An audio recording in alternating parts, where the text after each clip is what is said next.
আসসালামু আলাইকুম। আমি তানভীর ইসলাম। তো বরাবরের মতো চলে আসলাম। আজকে আমি মূলত যে বিষয়টি নিয়ে কথা বলবো সেটা হচ্ছে যে কিভাবে আপনারা মাইক্রোসফট ওয়ার্ডে বেসিক যে কাজগুলো আছে সেটা ক্লিয়ার করবেন। ঠিক আছে? মাইক্রোসফট ওয়ার্ডের বেসিক কাজগুলো আমি ইনশাআল্লাহ এই ভিডিওতে দেখিয়ে দেবো। তো প্রথমে আমরা বেশি না করে ইন্ট্রোডাকশন আর না দিয়ে এখান থেকে আমরা সরাসরি এখান থেকে আমরা মাইক্রোসফট অফিসে চলে যাবো। ঠিক আছে?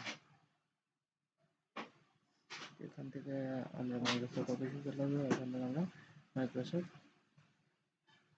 ওয়ার্ডে চলে গেলাম। ঠিক আছে? তো ওয়ার্ডে যাওয়ার পরে এখান থেকে আমরা যেটা করবো সেটা হচ্ছে এখান থেকে আমরা এরপরে এটা আমরা মাইক্রোসফট ওয়ার্ড ওপেন করে নিই। এখানে পপ আপ উইন্ডো আসলে ক্লোজ করে দেবো। তো এখান থেকে আমরা ওপেন করে নিলাম সিম্পলি। এখান থেকে ওপেন করার পরে আমরা জাস্ট লিখে নেবো। আমরা জাস্ট একটা র্যান্ডমলি লিখে নিলাম। এটা তো এই যে টাইপিং এর সময় এটা আমরা আর কি ইউজ করি, আমরা না শেখায় বিভিন্ন কোচিং সেন্টারগুলোতে এই ধরনের রেস্টুরেন্ট লাগে। এখান থেকে আমরা আরও একটু পেস্ট করি।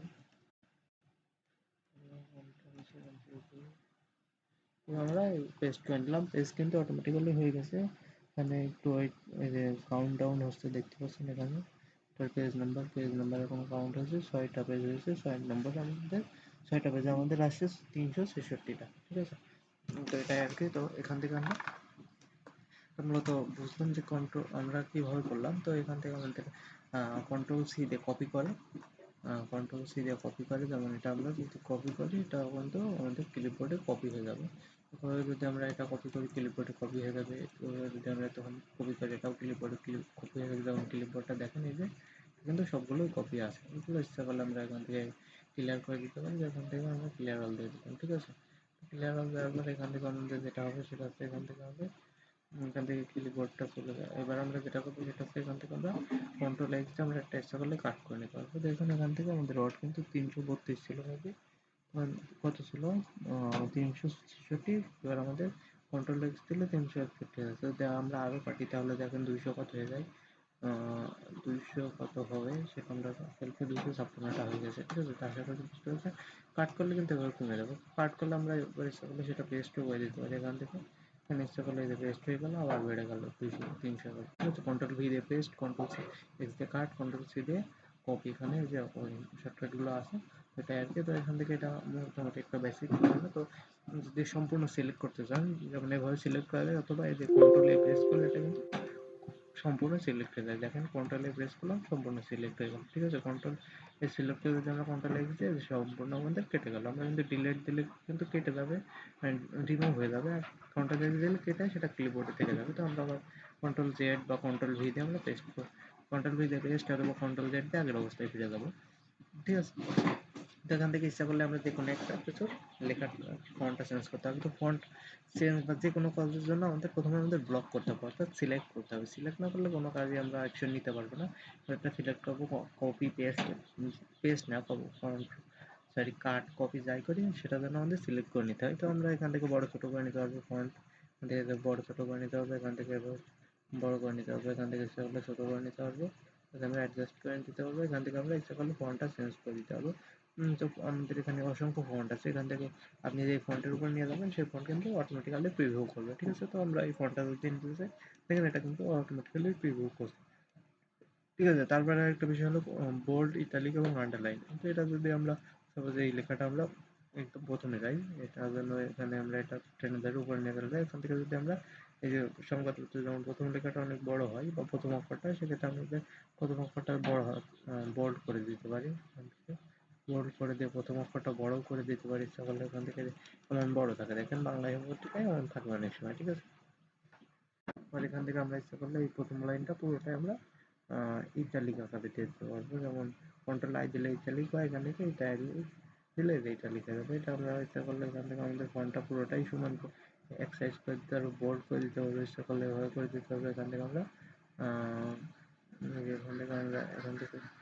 আমরা যেটা করতে পারবো সেটা হচ্ছে আমরা ফন্টের সাইজটা আমরা ইচ্ছা করলে এখান থেকে যেমন এখান থেকে আমরা এটা একটা নর্মাল থাকে যেমন, এবং আমরা এবার আমরা বড় করতে পারবো ইচ্ছা করলে। তো আমাদের দরকার নেই, এখান থেকে আমরা ইচ্ছা করলে যে কালারটা চেঞ্জ করতে পারবো। যে কালার যে কালারের দরকার সেই কালার দিয়ে দিতে পারবো, ঠিক আছে। তো এখান থেকে আমরা যেভাবে দেখতে কোনো একটা লেখা আন্ডারলাইন করতে চাই, সেক্ষেত্রে কন্ট্রোল ইউ প্রেস করলে হবে, এটা দিলেও হবে। আন্ডারলাইন হয়ে গেছে, দেখতেছো না যে এটা আন্ডারলাইন চলে আসছে। এখান থেকে তারপরে আমাদের যদি আমরা মাঝখান থেকে কেটে দিতে চাই, এটা প্রেস করলে হবে। এখান থেকে আমাদের ম্যাথের কিছু একটা বিষয় আছে, সেগুলো আমরা পরবর্তী ভিডিওতে দেখাবো।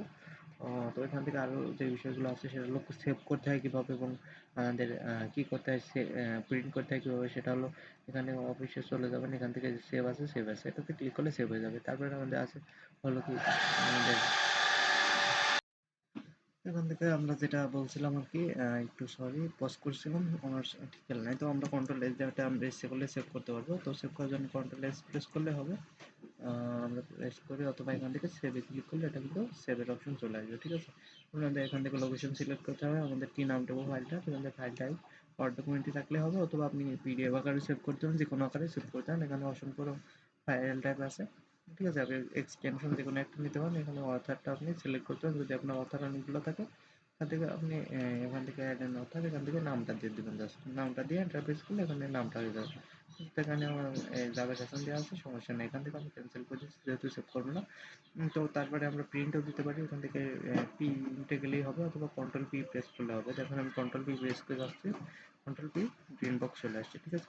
এখান থেকে প্রিন্ট বক্স চলে আসার পরে আমরা এখান থেকে যেটা করতে পারি সেটা হচ্ছে এখান থেকে দেখলে এখান থেকে আমরা কীভাবে প্রিন্ট করবো, এখান থেকে প্রিন্টার আমাদের প্রিন্টার কোন প্রিন্টার আমরা প্রিন্ট করবো সেটা আমাদের জাস্ট এখান থেকে সিলেক্ট করতে হবে। প্রিন্টার আমাদের যেহেতু প্রিন্টার নাই সেহেতু প্রিন্ট দিতে পারছি না, তারপর এখান থেকে প্রিন্টার আপনি অ্যাড করতে পারেন এখান থেকে, ঠিক আছে। এখান থেকে page range all current page আর পেজেস আমরা এখান থেকে পেজ নাম্বার কমা কমা দিয়ে দিয়ে দিতে হবে যেভাবে, ঠিক আছে। এখান থেকে যদি আমাদের এত থেকে এত পেজ দিতে হয়, এখান থেকে আমাদের এভাবে যে এক্সাম্পলে কিন্তু দিয়ে দিয়েছে, এটা পড়ে নিলে আপনি বুঝতে পারবেন।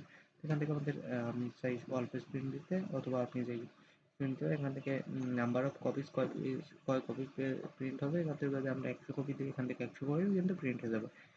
পেজেস বা sheet on page to page যেভাবে দিতে, যেভাবে কিছু আমরা এখান থেকে সর্বোচ্চ কয় পেজ পর্যন্ত দিতে পারি, 16 পেজ। এক শিটে কিন্তু 16 পেজ আমরা দিয়ে দিতে পারি, ঠিক আছে। এভাবে কিন্তু প্রিন্ট দিতে পারি।